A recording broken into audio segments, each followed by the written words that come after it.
What's up, Yang Gang? For the first ever live Broke Folk Vote podcast. And we couldn't have anybody better on this first live than Dr. Jermaine Johnson. Brother, how you doing, man? Man, I'm just blessed and I'm just loving life, man. And I'm actually honored to be the first person to come on your live podcast, man. I mean, you've been one of my favorite YangGang members since day one. You already know that.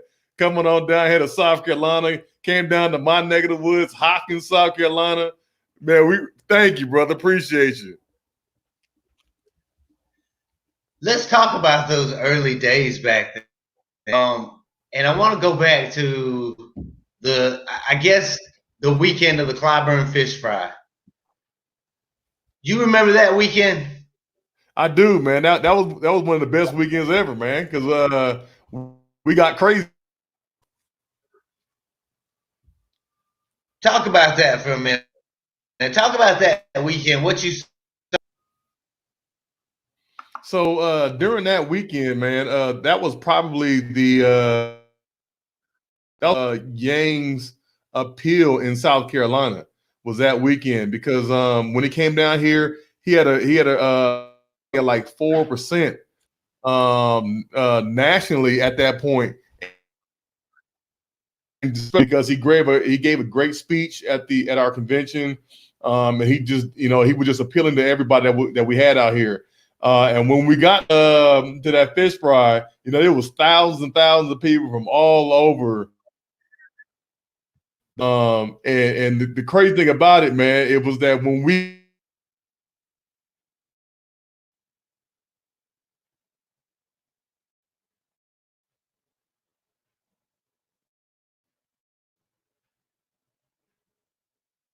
Jermaine. Can y'all in the chat if y'all can hear me? I don't know who's frozen, whether it's me. I can see.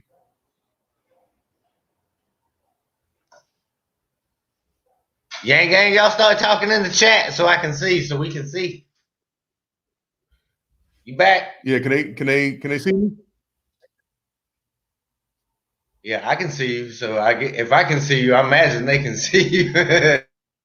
All right, cool. Well, when we was doing that fish fry, man, I mean, it was the height of everything, man. And like I was saying before, I think it was me and you that started that that chant that we was doing, and it got crazy, and everybody started doing it. So that's why Yang jumped down there and everything. It was just a great time, man. It was one of the best times that we've had on the campaign. I remember that weekend, and we had gone to a fish fry that was previous to that, and there was hardly anybody there. And then we went to the Clyburn fish fry, just a mass of people there, and it was almost like something was birthed in the Yang Gang that weekend. Remember, we were on the streets of South Carolina before that. And, we were talking to people, and there was only a few of them energetic, and we just took that into the night and into the rally. I mean, it was crazy. Yeah. I didn't even, so, that, I think it might've been that day. I think that day, I didn't even get to sleep.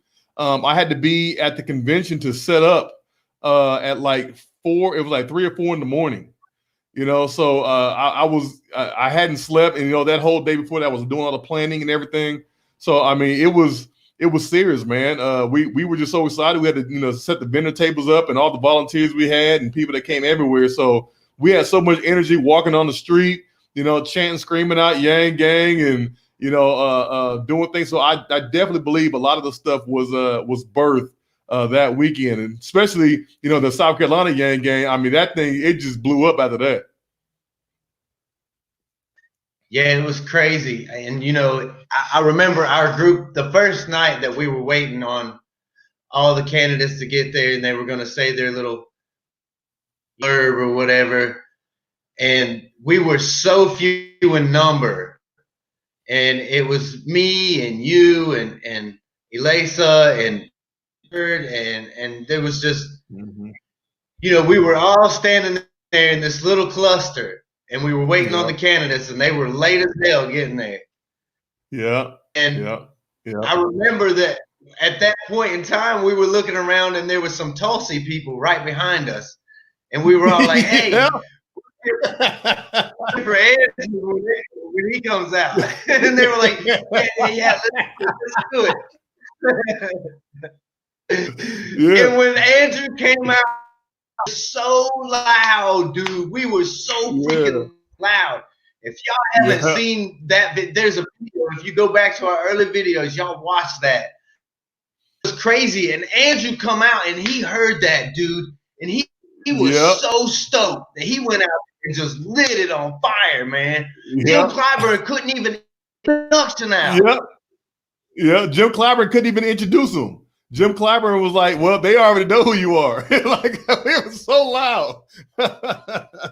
So absolutely, man. Yeah, that was it, man. That was the weekend, man. That that it just showed who we were and what type of community we are.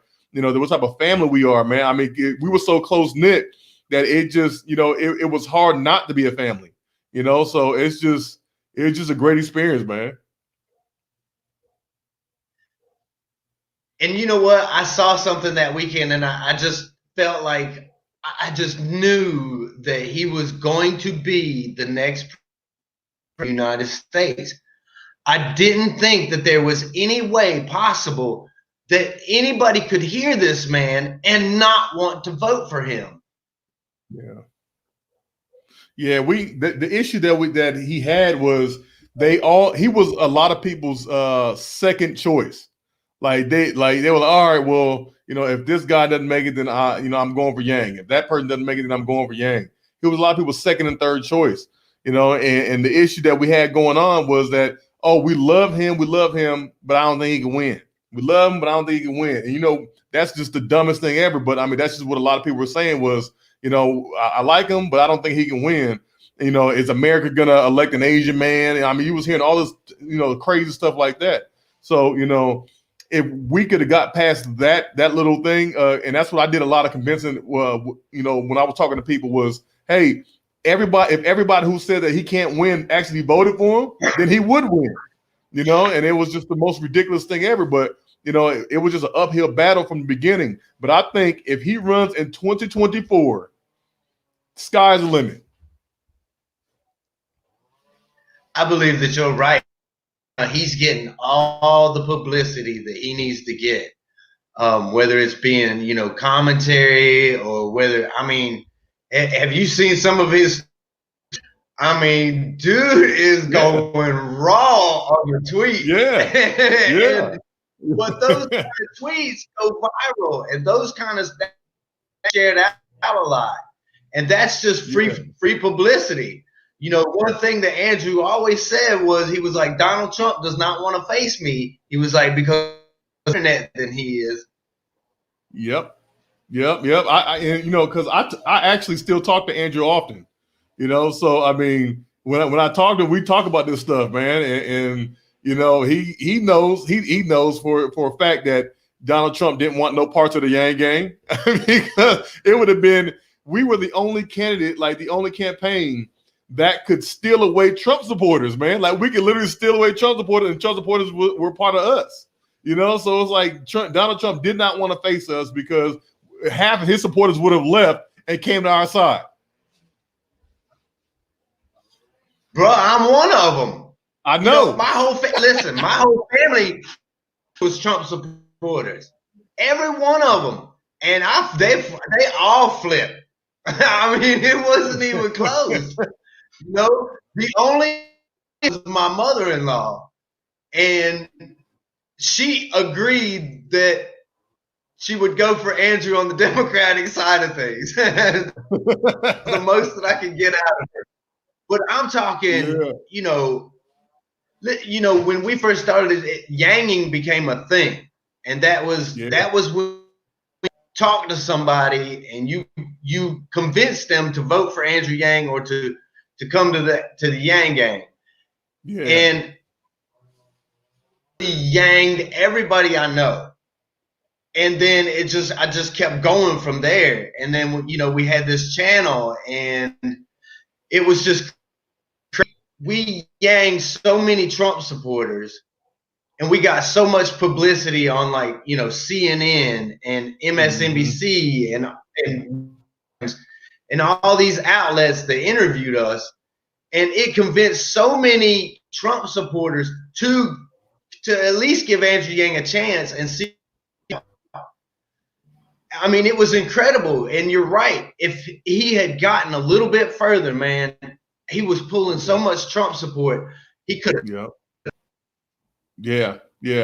And that, but I mean, it's messed up, but it's like, if we run 2024, we're light years ahead of everybody else.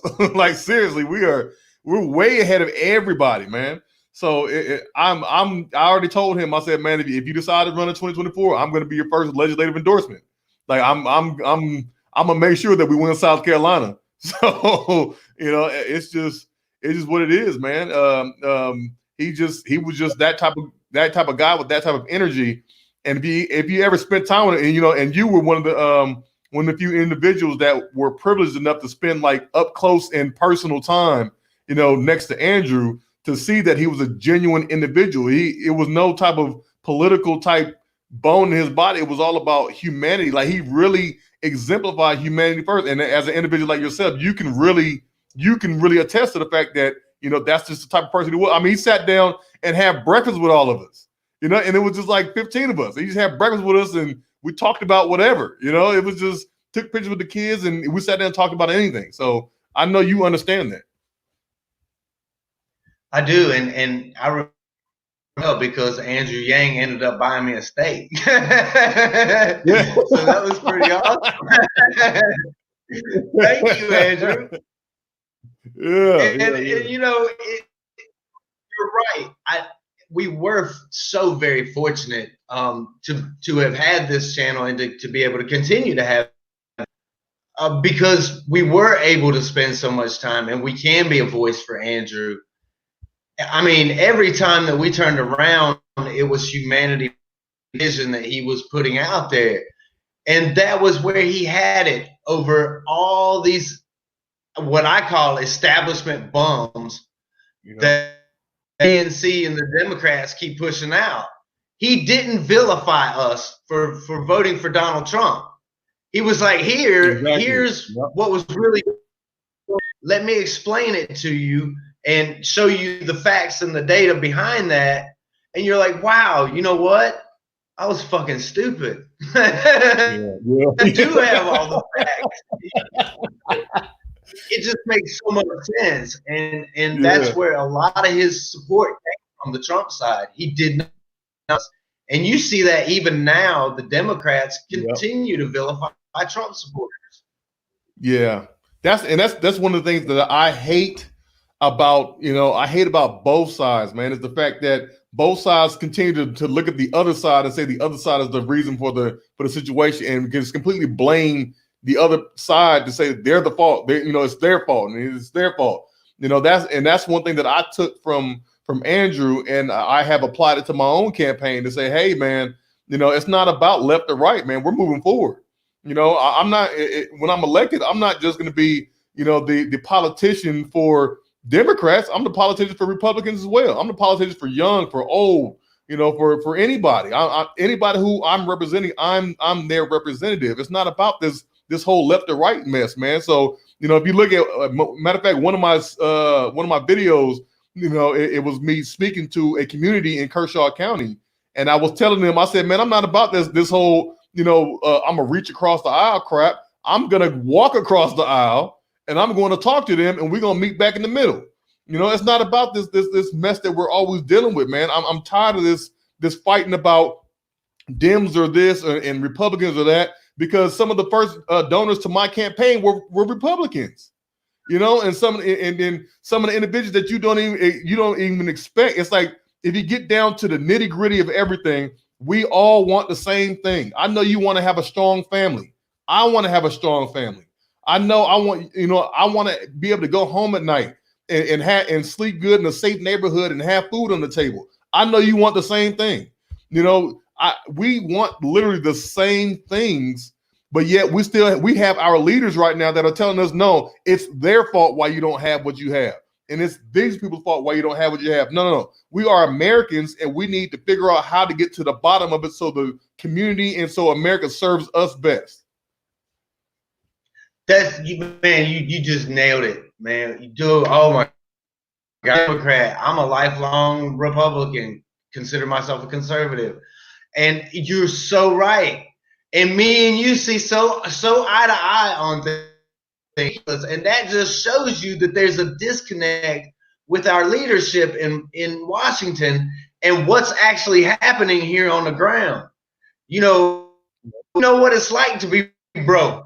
I know what it's like to be broke. And we see this, and then we see this ineptness in Washington and divide us into these camps.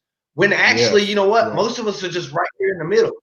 And it's like you said, we all just want to see our neighbors do better. I don't neighbors get coronavirus. You know what I'm saying? We're all in this shit together. And it's so how do we do that? How do we get that out of Washington? Yeah, so and good thing you just brought up the coronavirus situation, because if the coronavirus hasn't showed us anything, it has showed us that we are all connected. It doesn't matter if you're rich and white and poor and black, or if you're poor and white or rich and black. It doesn't matter. If I come into contact with you, I can get it. We're all connected in this situation. So we all need to figure out how we can, stop this pandemic. It is a community thing that we need to figure out how to stop. It's affecting everybody. So, that just shows us that we're all the same. We should all be committed to the same issues and trying to figure out how we can solve the problems that are in here. So the thing I think on how to get Washington to see this stuff is to reject this crap that's going on up there in Washington. Stop allowing them to do this thing. More conversations like what we have going on between me and you. People saying, hey, Republicans are bad or Democrats are bad. I'm the first person. I've gotten attacked on my own Facebook page for saying, hey, all Republicans are not bad. I will go to bat for Republicans because I know how they supported me. So it's like, man, I'm not about to continue to let people vilify the other side all the time when I know what's at the heart of the people. The heart of the people is we just want to be okay. So we have to continue to reject what Washington is telling us. Stop letting Washington tell the other side that they're bad. Stop allowing the Democrats to tell the other side that they're bad. Stop letting Republicans tell the other side that they're bad. Let's stop doing that and say, you know what? No, I'm not dealing with this mess no more. I know the truth because I have a friend named Russell who is going to bat for me and who I know has my back. So we're not dealing with that mess no more. We're going to get through this together.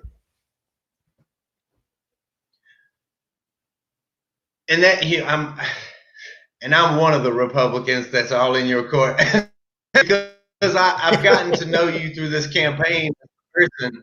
And, one thing that Andrew always talked about, wave. And you are part of that wave right now in your run. And I want to talk about your run right now for a moment. How are things going? So it's going pretty good right now. It's a little different. The reason why it's different is because this coronavirus has made it so where I have to, do everything virtually, kind of like what we're doing right now. And it's just a little different. So I wish I could get out there because I'm really good at talking to people and getting people to see these different things. But now it's just like I said, it's a virtual type thing.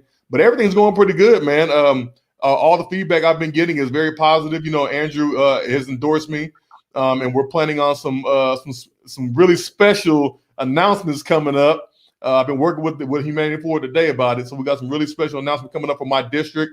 And I'm trying to right now I'm working on the policy so I can have the policy to implement. So I can try to force the state legislature to implement it as soon as I get up there for universal basic income. I've been working with people already on figuring out how we're going to pay for it out of the state stuff. So Yeah, man, things are going good, man. I'm excited about everything.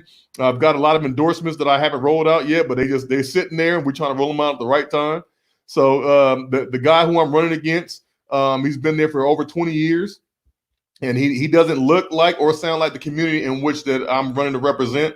So it's just time for a new era, man. That's why my hashtag is new 80. It's time for my district is 80. It's time for a new 80, man. It's time for a new district. It's time for people that actually represent and look like the community in which to represent. So this guy is, let's talk about him for a second. What is it that he is that you see, like, you know, that he's of, or that he's doing wrong, or that you feel like you could improve on? Yeah, so the individual who I'm running against, he has had so many health problems in the past, couple of terms that he's been there, that he really hasn't been able to do anything. And that's mainly the only issue that we have going on. He can't represent the district anymore because of what he's going through. It's not to say that he didn't do good in the past and wasn't a good representative for the past and what we had, in the past, but the present time is now, and we can't continue to wait, for him to decide to not be there anymore. It's just time to move forward. So and that's just the thing that we have going on all across America right now, is we have these candidates and we have these individuals who are sitting in these seats for 20, 30, 40, 50 years, and they're literally retiring or dying in these seats, and they're not doing anything. They're just collecting a check. So it's like, man, it's let's get people in there. It's not enough to just have a seat at the table. It's what are you doing when you get that seat at the table? So it's just time to work. And so right now he's kind of just holding a seat, and it's just time to get somebody in there to actually change some things.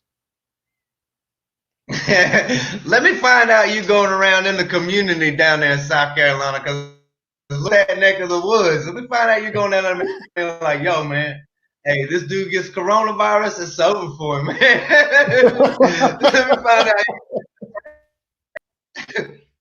Oh man, yeah. Listen, I'm not going out in the community. I'm staying at the house, man. But yeah, I'm just doing the best I can for where I'm at.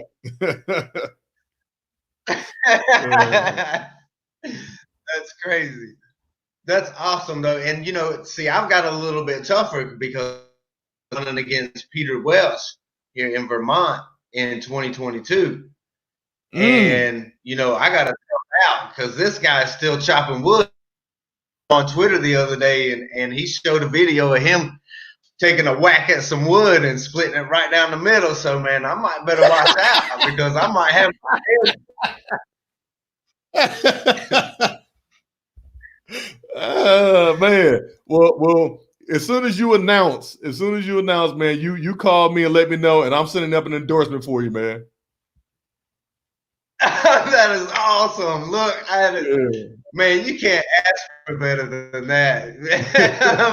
I guess I could reach for Andrew, but I will definitely take this endorsement all day long, brother. I appreciate it. So I got you, man. For a second. Let's talk about who you think, like, besides Donald Trump right now, who do you think is the most overrated politician in Washington right now? The most overrated politician in Washington? It doesn't matter, like not presidential candidate, but just in Washington? Yeah, just in Washington. Just whoever. Oh, man. Jesus Christ. There's so many of them. Jesus Christ is not on this list, and you're not that, so you're going to have to go a different route. Oh, God. The most overrated. God. It's gonna be a collective. I say anybody over the age of 75. Wow. Anybody over the age of 75. Yeah. Now, why is that? Is it that you feel like they've been there way too long, or that probably any number of reasons that you could pick from? Yes, there's a whole bunch of numbers of reasons I could pick from. But the thing is, we've got new age problems. We need new age solutions, man. It's like, so it's like the guy I'm running against, he's been there so long. So you have to think about the things of like what that some of these guys were in office before there were smartphones. Some of these guys are trying to tell my kids what it's like to be a teenager in 2020 when they were a teenager in 1950.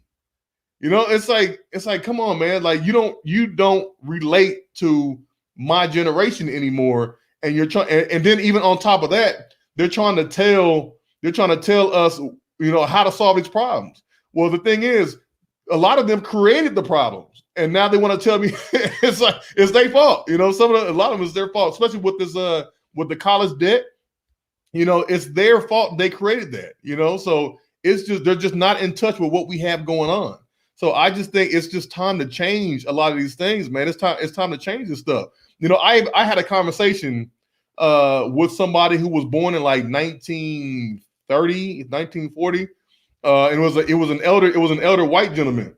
And when I talked to him, I was talking about, his generation, and how racism was so prevalent in his time and his generation. He told me that his generation didn't have anything to do with racism. And I'm thinking, well, whose generation had to deal with it then? It ain't mine. So, my generation, we are the sons and the daughters of individuals who really are just like, all right, we're ready for a change. We're tired of the mess. That's why me and you was like, we're cool. We're tired of the mess. We're ready to move forward, man. We're ready to move forward. But you have to think about 2 and 3, 4 generations before us. They were like, man, forget this crap. And those people are still leading the country. That's the problem. Exactly. You nailed it on the head, bruh. That is exactly it. These same people who are telling us to be in our Republican camps are the same people who have been feeding us this bullshit about being divided for so long. And it's this group over here, and no, it's this group. And we are done with that. We're done with it. We're done. We don't want to hear. I don't want to hear that shit no more. All I want to do is fix this shit because y'all created this fucking problem. I got to figure out how the hell we're going to get out of it because we don't have a whole lot of time left because we're looking down the barrels of things like climate change. We're looking down the barrels of things. And like, what the fuck are we going to do? Yep. It's setting us up so messed up. So, I've already told people, I said, man, I'm not going to be 65, 70 years old in this position, man. I want to do a few terms, but on day one, when I get in there, I will be looking for my successor on day one. I need somebody to groom up and come take my spot after. These big career dudes, they don't even care nothing about the next person that's coming in behind them. What I've experienced out here is these elders, they will tell you, listen, we want you to run. We want you to run. We need the youth. We need you guys to be involved. We need you all to do this. And then as soon as you run, they're like, nah, we're not going to help you. And we're like, what the heck? Like, you just told me you believe in me and now you're not going to help me because I'm a threat to your establishment? It's like, oh my goodness, man. And that's exactly it. And that's exactly why we need things like term limits. And oh my, yeah. One, things are a lot different now, and things change at a very rapid rate, and people's attention spans are. And I've experienced when a word has become popular, and then 2 months later, you're popular. That's the society that we live in, and it changes so rapidly. Yeah. We have to have term limits because we have to have new blood in there that's able to relate to the generation that's like either right behind them or the next one. Yeah. And one of my ideas for my state was like, man, I think that every single elected official that we have in the state of South Carolina should have come out and made some sort of virtual statement about, what they were doing to address their constituents about this COVID-19 situation. But some of our elders have no idea. These elected officials have no idea how to even do that. They were having trouble using Zoom. And it's like, I'm like, oh my gosh, like we need, at least if that's going to happen. So, you know, and I don't want to seem for it to seem like I have a problem with elders, but what I want, at least if you're an elder, at least, and you don't know how to use it, get somebody that can help you and assist you with this, so that you can at least appear to care about, you know, this next generation, you know? Yeah, we're living in a really weird time right now, because I feel like we're at a crossroads, and it's almost like we can choose advance as a collective society and as a consciousness and as a people and as one race, the human race, go the benevolent Star Trek route, or we can continue to let this division keep us divided and keep us fighting and keep us doing all these things, and we go the route of Mad Max. Yeah. Well, I'm telling you that I'm gonna always continue to be on the right side of what we have going on. I'm gonna continue to fight for my fellow human, not my fellow Democrat or Republican. I'm gonna continue to fight for my fellow human, like I always have been, like I always will do. So yeah, I don't care what people, I'm always gonna do the right thing. And that's one of the things that I have going on in my race now, is the fact that, you know, I don't owe anybody any favors. You know, there's no scratch my back, you scratch your, you know, none of that stuff. No, I get to make the right decision, make the right choice based on my conscience and based on what's going to be the best for the people. You know, so one of the things I'm doing is creating an agenda for my district, where I'm asking all of the constituents of my district, what are your top 3 to 5 issues that that you can see going on in my district? So I'm going to create a whole, you know, a report based on what they say, and that's what I'm going to go fight for when I get elected. So it's not going to be, you know, what I'm going to present you as my platform. It's going to be what you are presenting me should be my platform. And that's something that we've got to have. We've got to be the wave right now on a local level, on, you know, to create that wave that comes crashing down when Andrew runs again in 2024, because I really believe that he will. Because I believe that he's the only one that sees these problems for what they really are. And I don't believe that he's the type of person that is going to let something like this when he sees what's going on. Yeah. Andrew he's in it for the long haul, man.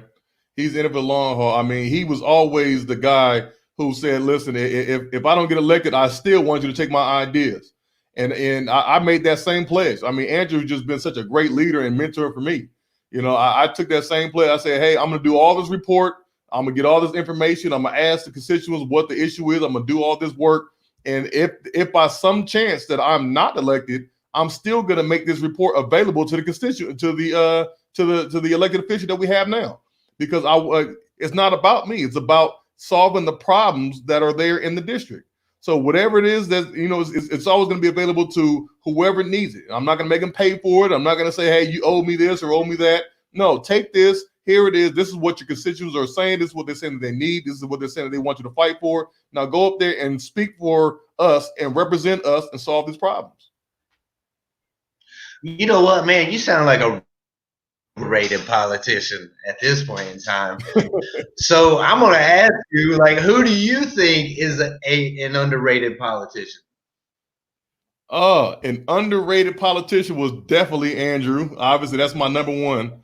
Other than him, don't you ever say that Andrew is a politician. Say that Andrew is a politician. I hope he never, ever becomes a politician. Yeah, I mean it's hard, man.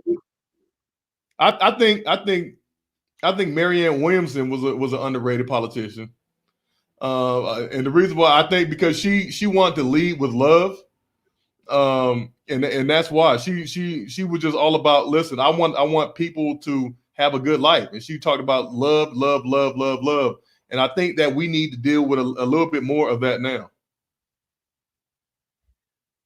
I got There my you go. Marianne hat. It's so funny. It's so funny that you mentioned Marianne Williams. Talking to David Kim yesterday, we had a podcast, and Marianne was one of the people that he mentioned, and it's so crazy because the previous generations, I think that they preached that mentality, but I don't think that they that mentality. And I think our generation is a generation that is actually trying to live that mentality that we do need love. We do have to have that. It's an integral part of who we are as people. It's the one thing that we all crave love. Yeah. So, like, why the hell isn't it in our politics? Why the hell isn't it? Why isn't it not the main focus for everybody?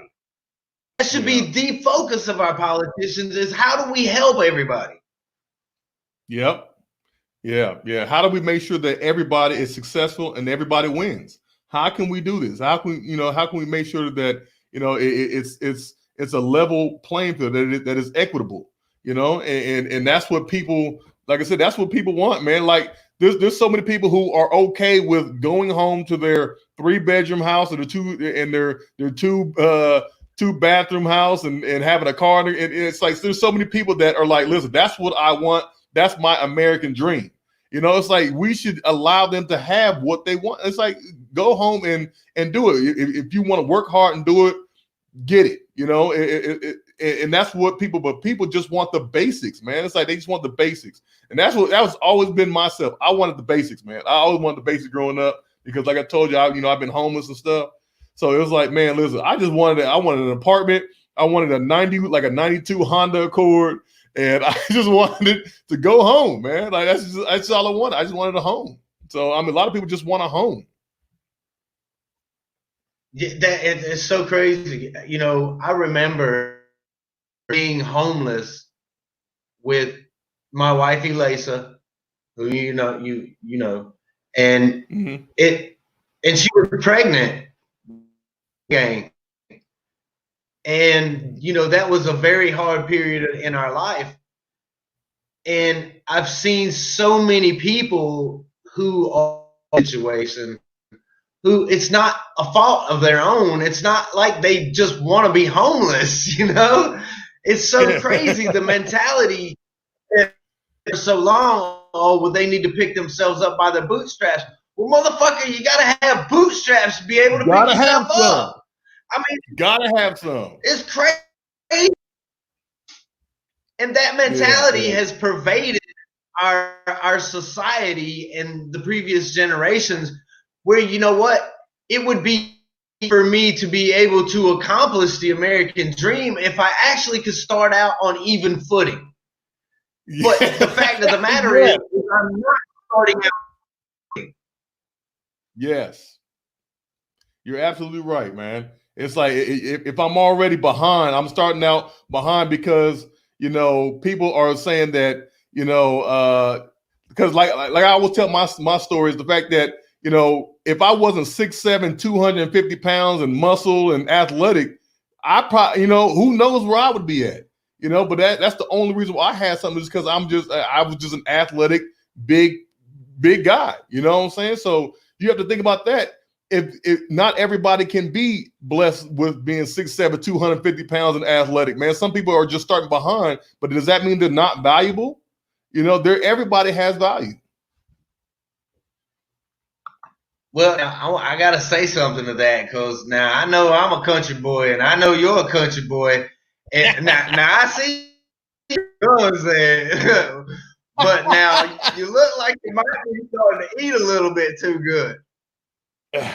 Hey, man, I've been eating real good, man. I've been eating so good lately, man. Hey, but before this Corona thing happened, I was on a diet and I lost about 20 pounds, man. But now I'm gaining it back, man.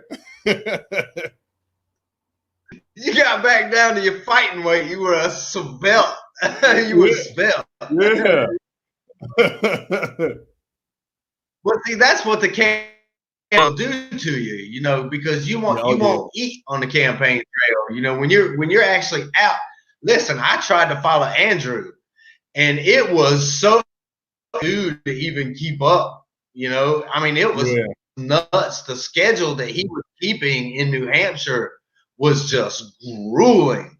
Yeah, it sucked, man. Like the stuff, I know the stuff he was doing was crazy, and I knew it because I was doing like just a percentage of what he was doing here in South Carolina, and I can only imagine what the heck he was going at, man. Because I was doing like 3 events a day here in South Carolina, going to different places. Like I was driving like 3 hours away from my home and doing 3 different events, and I was just exhausted, man. And I had to get up every day and do this. I was, because you remember when way back when you were coming down here, I was still on the only employee. Like I was the first employee of the Yang campaign. So I was doing everything all across the state. Like I had to do everything.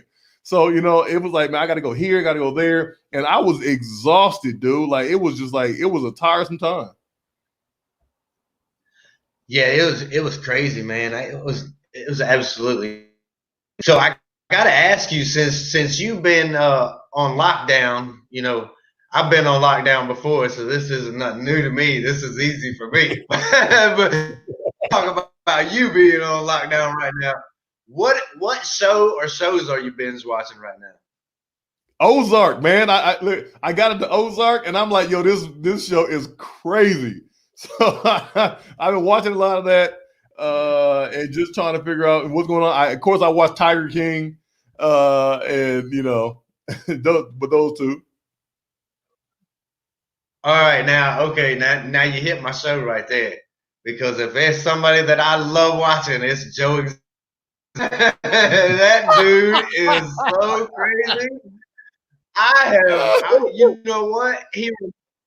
On one hand, he reminds me of easy ass country people that I grew up around.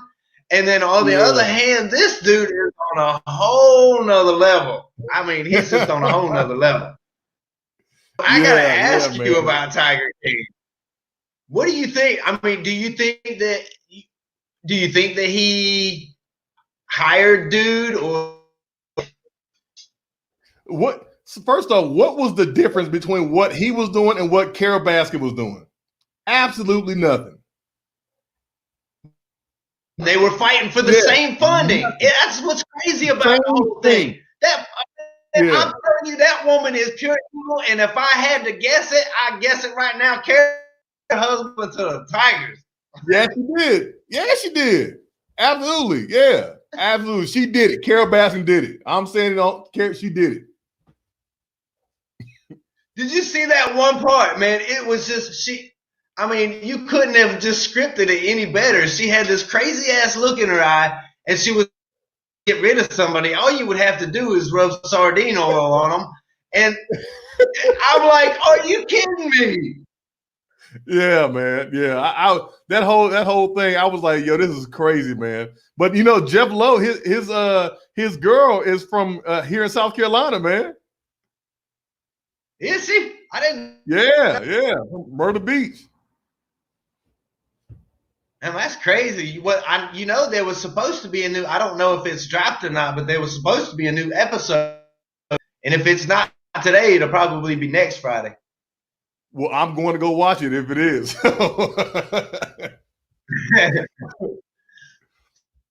Ozark. Why would I have to tune into that? Because I know what you're talking about, but have you seen any shows Ozark yet? No, I haven't. Okay, all right. So the guy, he's like a suburban guy, and he launders drug money from a cartel guy. And it's like crazy. Like these people end up dead and missing and all type of stuff. They the cartel got his partner and put him in like these barrels of acid to get rid of the evidence. And like he's just in this community where he's trying to do stuff, and he ran into some other drug guys that are in this community, and they're trying to figure out how to launder all this $8 million. It's pretty good, man. But now, see, it seems like that if I was good. That sounds like a show that I've already watched before. That sounds like Breaking Bad light. No, it's not. It's Jason Bateman. You got to see it. Jason Bateman? Come on, you remember who Jason Bateman was, right? No, who was he? Jason Bateman was Teen Wolf, man, from back in the day. You remember Teen Wolf? He wasn't Teen Wolf. Was it a Teen Wolf show? He wasn't Teen Wolf, was he? I thought. Now I gotta think about it. I'm pretty sure I thought I saw him. I think I remember him as. Maybe not. Maybe I'm mistaken. Maybe that was. I think was one. What? Teen Wolf 2? Somebody said it was Teen Wolf 2. Teen Wolf 2. I remember. Teen Wolf. See? Oh, I didn't see the only Teen Wolf that I recognize is Teen Wolf 1, and that's Michael J. Fox. Well, see, that's the whole thing, because Teen Wolf 2 was so lame after the Michael J. Fox one, and you saw that it was Bateman that like you see him in anything that he was ever in ever again. Hey, he's been in a couple good movies, man. I guess I'll take your word for it. So, do you think that Donald Trump, he was asked the other day, do you think that he should? Do I think he should pardon Joe Exotic? I think he should reopen the case. Yeah. I think he should reopen the case and check it out. That's the thing. The case has stayed open, and they haven't been able to find anything, because see, here's the thing from what I said. Joe Exotic, he's suing him for that money now. But you know what just came out? It might have been today or yesterday, but Jeff Lowe just claimed that that Joe Exotic actually has 2 protesters' bodies buried on the property. No way! What? It just came out. Yeah. Man, I don't know. We'll have to. Now I gotta go look that up. That's the plot thickens. Like they absolutely must have a season 2, because this show has been such a great hit. You know, I mean, it's unreal. Yeah. I didn't know he got arrested too. So let me ask you something before we get out of here.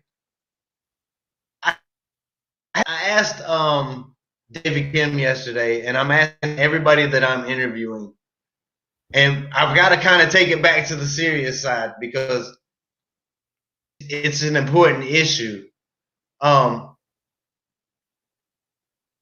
Where do you stand on like the whole Julian Assange thing? Do you think that Julian Assange should be pardoned? Do you think he should be locked away for a long time? What do you think about that whole situation there? Talking about what the WikiLeaks stuff? Yeah. Man, I've done a little bit of research into this situation, man. That's a good one, man. I to be honest, I really don't know. I really don't know, because you know, on one thing, he let the information out that needed to get out, that needed to be out, and then on another thing, it's like, you know, there's some illegal mess going into it. So I mean, it's a whole, you know, I really don't know, man, to be honest. Did you see what I just did there? I switched gears on you so fast. I went from Joe Exotic to Julian Assange in like 0.3, and I left you sitting back there at that curve, and you're still sitting back there. Get your ass out of here. You got me cursing on live, so get out of here. Jermaine, brother, I love you. It's been a great podcast. I appreciate you here. I want you to give out your website one more time, and then I want you to give a message to the Yang Gang, whatever you want to tell them. Yeah. So, brother, you know, the love is definitely mutual, man. I appreciate all the support you've given me since day one, man. So, you know, I definitely love the family, man. And anything y'all need, I'm definitely going to be your first endorsement. So, you know, y'all can go to my website. It's johnsonforsc.com. You know, anything. I got some hats up there. You see my new hats and all that good stuff. And I just want to say, you know, I appreciate everybody in the Yang Gang that has been a part of the Yang Gang since day one, even the people who, you know, just jumped on, because, you know, we have people like Russell out there talking to you all, you know, just trying to get you all on board with what we have going on. We during this time that we have going on with this coronavirus, we need to understand that we are more alike than different, that we are all here in this thing together, and that we all need to have each other's back. It's not about being a Republican, it's not about being a Democrat, it's about being a human. And we believe in humanity first. And we all need to embody humanity first, because that's exactly what we are. We're humans. And we need to be humans first. And we need to look out for our fellow brother and our fellow sister, no matter the race, religion, color, creed, sexuality, any of that stuff. We are humans here first. We are human beings, and we need to love each other. So I'm here. I love every last one of you all. You all know I have your back. I'm going to be a representative, not just for the people of my district, not for the people of South Carolina, but for everybody that's out there. And I'm going to do the Yang Gang proud when I get up there to the State House. So thank you all. Love you all. And y'all have a good evening. Jermaine, I appreciate you, brother. Thank you so much for being here. And on that note, Yang Gang, I mean, I couldn't say any more. Yeah, that was just beautiful. We love you, Yang Gang. We'll see you on the next one. See y'all.